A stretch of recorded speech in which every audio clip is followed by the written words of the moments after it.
Bendiciones, mis amados y mis amadas. Esta es la lección número 9 de la Escuela del Discípulo. En las últimas 2 lecciones les estuve enseñando sobre el pecado, por ejemplo. En la lección número 7 les enseñé lo que es el pecado. Y en la lección número 8 les expliqué cómo fue que el pecado entró en el mundo.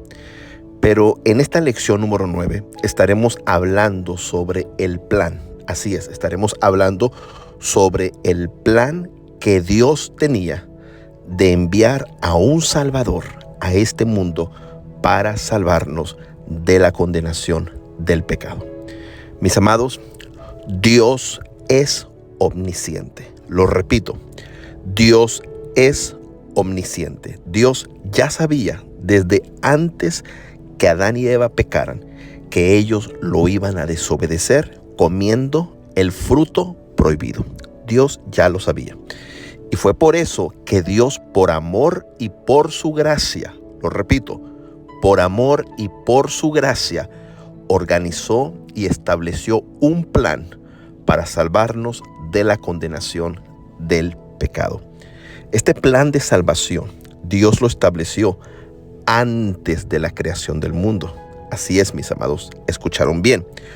Dios aún no había creado el mundo, Dios aún no había creado al ser humano y Dios ya tenía un plan de salvación para el ser humano que Él iba a crear. Increíble, ¿verdad, mis amados? Y le voy a probar esto que le acabo de explicar con la palabra de Dios. Quiero que leamos Primera de Pedro, el capítulo 1, el versículo 19 y el versículo 20, donde dice lo siguiente. Ponga mucha atención, por favor.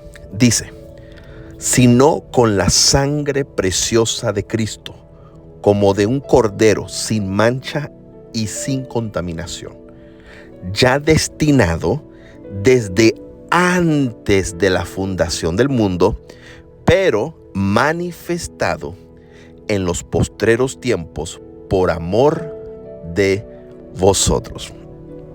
Ok, les voy a explicar este versículo bíblico que acabamos de leer.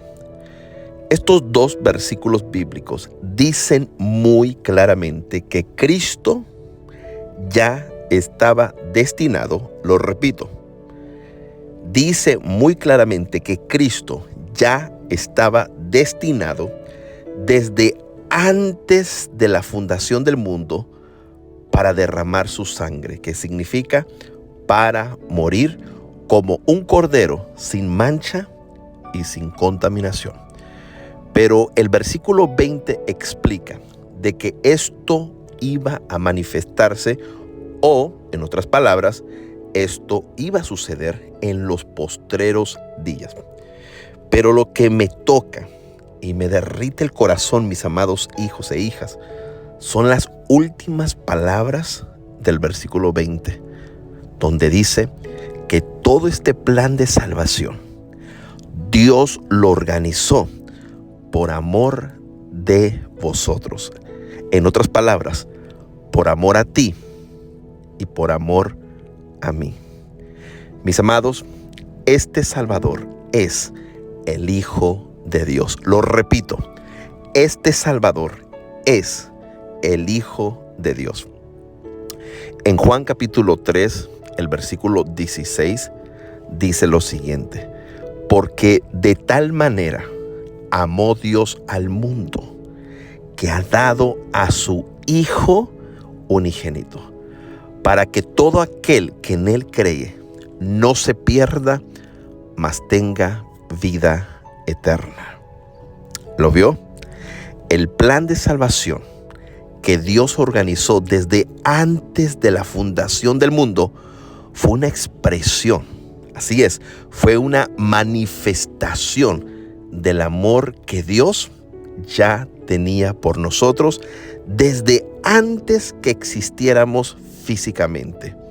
Wow, mis amados, esto a mí personalmente me estremece.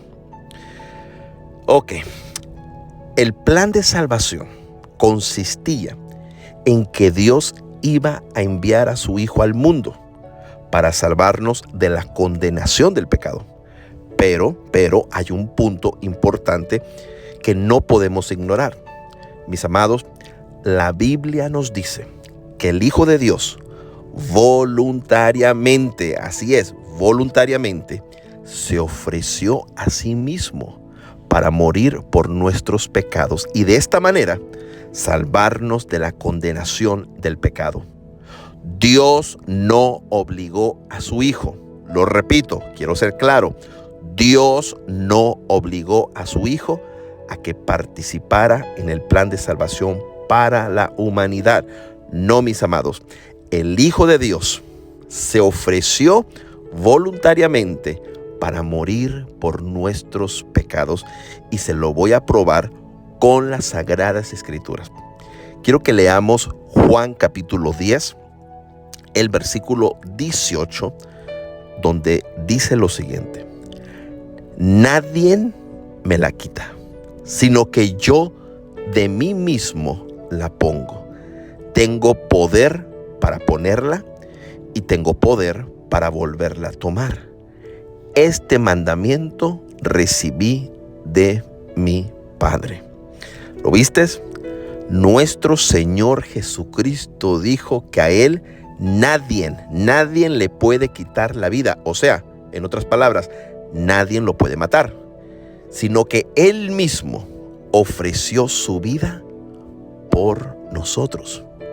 Mis amados, ¿cómo no vamos a amar a nuestro Dios si Él nos amó primero, organizando un plan para salvarnos de la condenación del pecado?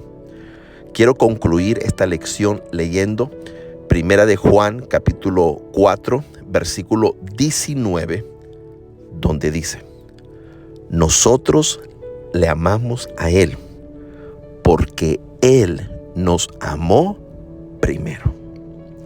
Y también quiero que leamos Romanos capítulo 5, versículo 8, donde dice: mas Dios muestra su amor para con nosotros en que siendo aún pecadores, Cristo murió por nosotros.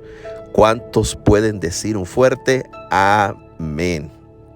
Ok, mis amados, vamos a pararle aquí por hoy. Sigan, por favor, esforzándose y comprometiéndose a la escuela del discípulo para que sigas siendo edificado con la poderosa palabra de Dios. Amén. Ok, los amamos mucho y me despido declarándolos llenos, ricos y reinando. Hasta la próxima.